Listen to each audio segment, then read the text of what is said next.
बोल विष्णु भगवान की जय। बोल बांके बिहारी लाल की।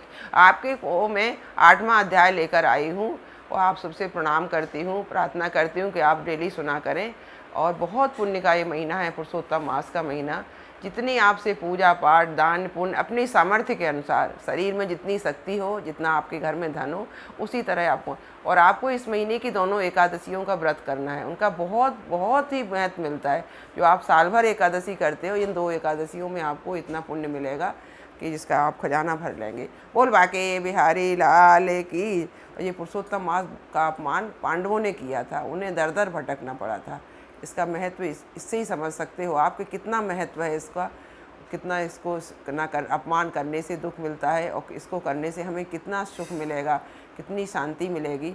इसलिए हमें इस मास का बहुत उपयोग करना चाहिए। बच्चों को सबको अच्छा संस्कार देना चाहिए। सुबह से नहाएं, पूजा पाठ करें, नहीं करें तो थोड़ी सा भगवान के सामने हाथ जोड़ लें। बोल विष्णु भगवान की जय। बोल बांके बिहारी लाल। आपको मैं 8वां अध्याय सुनाती हूँ। श्रीमन्नारायण नारायण नारायण भजमन नारायण नारायण नारायण लक्ष्मी नारायण नारायण नारायण श्रीमन्नारायण नारायण ना। सूजी कहने लगे कि हे तपोधनो, भगवान विष्णु और श्री कृष्ण के वचन सुनकर नारद जी अत्यंत प्रसन्न हुए, परंतु फिर भी प्रश्न करने लगे। नारद जी कहने लगे, हे प्रभु लक्ष्मीपति, जब बैकुंठ को चले गए फिर क्या हुआ, वह सब कृपा करके मुझसे कहिए। हरि का वृतांत सबके लिए हितकारक है। ऐसे प्रश्न से प्रसन्न होकर श्री नारायण जगत को आनंद देने वाले वचन बोले। श्री नारायण कहने लगे, नारद, जब लक्ष्मीपति बैकुंठ चले गए तो अधिक मास को अपने धाम में अपने पास बुलाया। वहाँ बैकुंठ में बसकर अधिक मास अत्यंत आनंद करने लगा और भगवान के साथ क्रीड़ा करने लगा। श्री कृष्ण ने मन में प्रसन्न होकर मलमास को 12 मासों में श्रेष्ठ कर दिया और सबका प्रिय बना दिया। इस प्रकार भक्त वत्सल भगवान युधिष्ठिर को द्रौपदी को कृपा से देखते हुए अर्जुन से बोले, हे राजसिंह, दुख में डूबे होने के कारण तुमने तपोवन में आए पुरुषोत्तम का आदर नहीं किया और वृंदावन चंद्र का प्रिय मास आपके वन में रहने से अनजाने से चला गया। भय से दुखित मन वाले भीष्म द्रोण भी नहीं जान पाए और भय से द्वेष से तुमने नहीं जाना। वेद व्यास जी से प्राप्त विद्या आराधना में लगे रहे। भयंकर युद्धशाली अर्जुन इंद्रप्रस्थ गए और उसके दुख से दुखित आप लोगों ने नहीं जाना। अतः अब क्या करना चाहिए? मनुष्य को प्रारब्ध भोग अवश्य भोगना पड़ता है। मनुष्य प्रारंभ से ही सुख दुख भय और आनंद को प्राप्त होता है। अतः सदा भाग्य पर ही भरोसा रखो। हे महाराज, अब आपके दुख का दूसरा कारण कहता हूँ। इतिहास पूर्वक इस कथा को अच्छी तरह श्रवण करो। कृष्ण कहने लगे, हे द्रौपदी, पूर्व जन्म में महाभाग्यशाली ब्राह्मण की पुत्री थी। कुछ काल व्यतीत होने पर 12 वर्ष की हो गई। अपने पिता की यह एक ही पुत्री थी और बड़ी चतुर, गुणवती और सुंदरी होने के कारण यह पिता को अत्यंत प्रिय थी।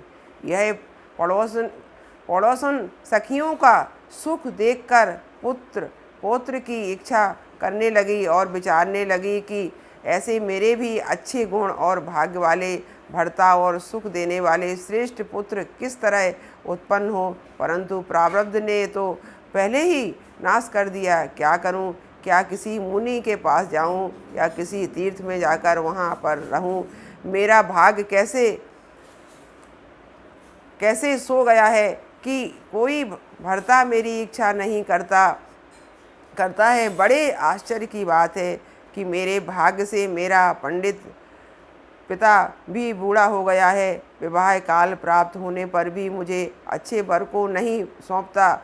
पति के दुख की पीड़ा तथा कुमारी में स्वामी का सुख जैसा मेरी सखियां जानती हैं, मैं नहीं जानती। ऐसे आकुल तथा व्याकुल वाले मनोरथ की चिंता से मेरी भाग्यवती माता पहले ही मर गई।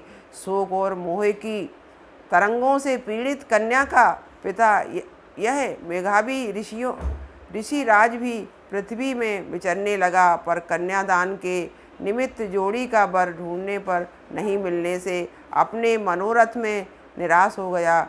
पुत्री के और उसके अपने दुर्भाग्य से उसको दारुण तीव्र ज्वर हो गया। तब वह ऋषिराज सब शरीर में अति शूल होने के कारण व्याकुल हो गया और विश्वास पर विश्वास से युक्त होकर लौटता गिरता घर आकर पृथ्वी पर गिर पड़ा। जैसे मदिरा पान करने से मूर्छा को प्राप्त हो जाता है, और अपनी पुत्री का स्मरण किया। जब तक पुत्री भय से व्याकुल होकर अपने पिता के पास आई, तब तक वह मरने के दृश्य हो गया। देवयोग से अकस्मात कांपता हुआ और अपने अपने घरों को चले गए। अब कन्यादान के कांपता हुआ और कन्यादान के प्रसंग से उठे हुए महत्व से रहित और पूर्व काल के लिए गृहस्थी धर्मों से रहित होकर संसार की वासना को छोड़कर हरि में मन को लगाता हुआ वह मेध स्वामी ऋषिराज श्री हरि पुरुषोत्तम को स्मरण करने लगा।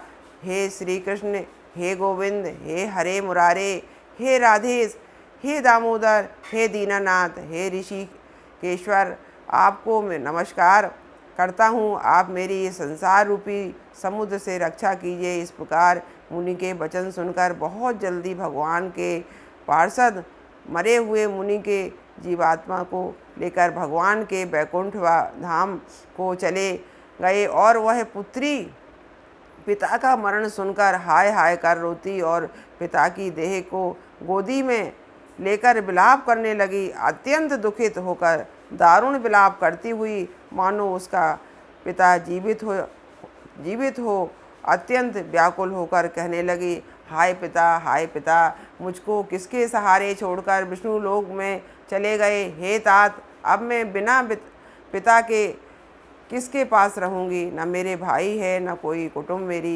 कुटुंबी, मेरी तपस्विनी माता भी नहीं है जो मेरे भोजन तथा वस्त्र की चिंता करती। अब इस दशा में मैं भी मर जाऊंगी, जीने से अब क्या काम है। उसे इस प्रकार बारंबार रोते और विलाप करते हुए सुनकर उस वन में रहने वाले ब्राह्मण सोचने लगे कि अत्यंत करुणा भरे स्वर से इस तपोवन में कौन रोता है। फिर तपस्वी मेधावी ऋषि की पुत्री का रोना निश्चय करके वहाँ पहुँचे, और वहाँ पुत्री की गोद में मरे हुए मुनि को देखकर वन में रहने वाले मुनि ऋषि भी रोने लगे, और पुत्री की गोद में मेघावी ऋषि की लाश को लेकर शमशान घाट में ले जाकर अंत्येष्टि विधि से चारों तरफ काष्ठ लगाकर जला दिया, और कन्या को समझाकर सब अपने अपने घर को चले गए। और कन्या ने धैर्य धारण कर यथाशक्ति खर्च करके अपने पिता की अर्धदैहिक क्रिया की। बोल विष्णु भगवान की जय। श्रीमन्नारायण नारायण नारायण वजमन नारायण नारायण नारायण लक्ष्मी नारायण नारायण नारायण श्रीमन्नारायण। बोल विष्णु भगवान की जय। बोल बांके बिहारी लाल की। दुनिया से तो मैं हारी गया, अब तेरा सहारा बाकी है। दुनिया से मैं हारा तो आया, अभी तेरा द्वारा बाकी है। अभी तेरा हाथ सिर पे हो, सुख में कभी ना तेरी याद आई, दुख में अब प्रीति लगाई है, दुख में साबरियत प्रीति लगाई है। सारा दोष है मेरा मैं कहती हूँ, स्वीकार करो स्वीकार करो स्वीकार करो कार्य करो। दुनिया से हारा आया हूँ, अभी तेरी शरण में आया हूँ, अभी तेरी शरण में आया हूँ, अब तेरी शरण में। वो सब कुछ गमाया बस लाज बची, सब कुछ तो गमाया अब लाज बची। तुम पे कन्हैया मेरी आस बची, तुम पे कन्हैया में हंसी बची। अभी सुना है तुम सबकी सुनते, अभी मेरी पुकार सुनो हो प्रभु, अभी मेरी पुकार सुनो हो प्रभु। दुनिया से हारा आया, अभी तेरा सहारा काफी है, अभी तेरा सहारा काफी है। मेरी क्या मेरी पहले से तुम दोगे वो सभी कुछ मेरा, मेरी क्यों कहते हो। जो देता है प्रभु सब कुछ है, जो देता है मैं डूब गई क्यों नैया, अब तेरा सारा काफी है। मेरी डूब गई है नैया तो अब तेरा सहारा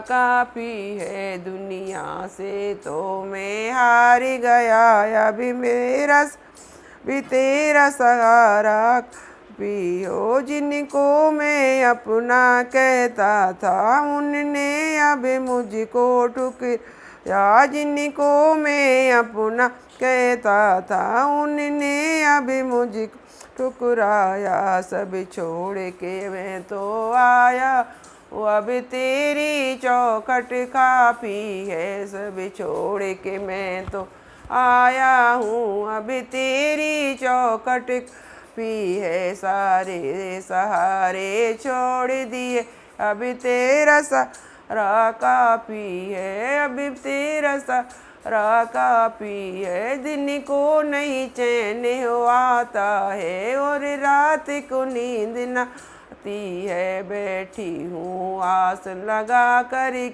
अभी तेरी याद भी काफ़ी है, अभी तेरी याद भी काफ़ी है। दुनिया से सहारा छोड़ दी, अब तेरा सहारा काफ़ी है, अभी तेरा सहारा का। बोल बाके बिहारी लाल की जय, बोल विष्णु भगवान की जय। श्रीमन्नारायण नारायण नारायण, भजमन नारायण नारायण नारायण, लक्ष्मी नारायण नारायण नारायण।